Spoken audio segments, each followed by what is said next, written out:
እንደኔ ግን ሻወርማ መብላት ላይ አይመስለኝም። ብሬ እንዳለ የሚያልቀው ሻወርማ በመብላት ነው። ምን መብላት ትፈልጋለች ስባል በቃ ሻወርማ ብቻ ነው የምለው። አሰላሙ አለይኩም እንዴት ናችሁ? አሰራሩን እያላችሁ ነበር። ይሄው ላሳያችሁ ነው። መጀመሪያ የሚያስፈልጋችሁ መላላጫ ወይም ቺክን ብረስት ነው። 1 ኪሎ አይሞላም፣ ከዛ ያነሰ ነው። እኔ ብዙ ስለምሰራ ነው ይሄው ላይ የምጠቀመው።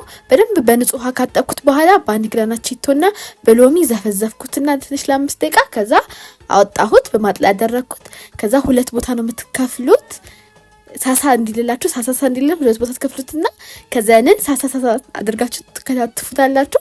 ከዛ ሳህናችሁ ላይ ገልብጣችሁ ቅመማ ቅመም ማድረግ ነው።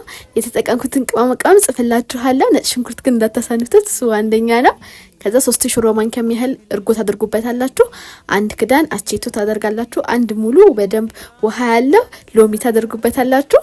ዘይት፣ ከዛ ጨው እንዳታሳንሱት፣ ለበኋላም ስለሚሆናችሁ ጨው እንዳታሳንሱት። ከዛ ፓፕሪካ ስለሌለኝ በርበሬ ነው ያደረኩት። መስታርድ ትንሽ 1 ሺህ ማንኪያ የምታህል። ከዛ እሱን በደንብ ማዳረሰው። እኔ ስጋ ምናምን ነገር በእጅ መነካካት ስለማልወድ ነው። በፌስታል ለብሳችሁ አርጉት፣ እንደውም እጃችሁን ለምን ይነካችኋል። ከድናችሁ ከዛ ፍሪ ውስጥ ታስቀምጡታላችሁ። ቂጣው ምናምን እስክትሰራሩ ድረስ ከ1 ሰዓት በላይ ማቆየት አለባችሁ። ቅመም ወደ ምጥጥ አድርጉ እንዲጣፍጥላችሁ። እኔ እስከ 4 ሰዓት ድረስ አቆይቻለሁ። ከዛ መጥበሻችሁን ዘይት ጋላ አድርጋችሁ ትጠብሱታላችሁ። ውሃ ይወልዳል። ውሃውን መጥቶ በደንብ እስኪበስል ድረስ ታበስሉታላችሁ፣ እየቀመሳችሁ ያያችሁ። ከዛ ቂጣችሁ ላይ መደርደር ነው።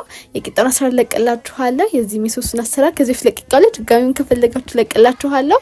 እሱን ተቀባላችሁ። ከዛ ዶሮአችሁን ታደርጋላችሁ። ይሄ ዶሮ በተለይ ብዙ ይመስላል መጀመሪያ ላይ ግን ትንሽ ነው። ከዛ ቺፕስ ታደርጉበታላችሁ። ይሄን የጥቅል ጎመኑን ደግሞ ፈገፈኩትና በውሃና አቺቶ አድርጊ ዘፍዝፌ በማጥለያ ያደረኩት።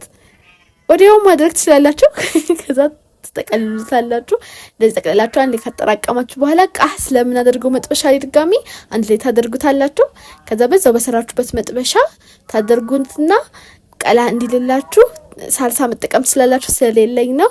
ትንሽዬ ዘይትና በርበሬ ታደርጉበታላችሁ። እሷን ለደርሳችሁ መቀባት ነው። የገላበጣችሁ ተቀብታላችሁ። መጥበሻችሁ የሚይዝ ከሆነ እዚህ ጋር ዘይት አድርጉበት፣ ወይ በሌላ መጥበሻ የማይዝባችሁ ቀይሩ እንጂ ይይዛል። የኔም ትንሽ ይዞብኛል።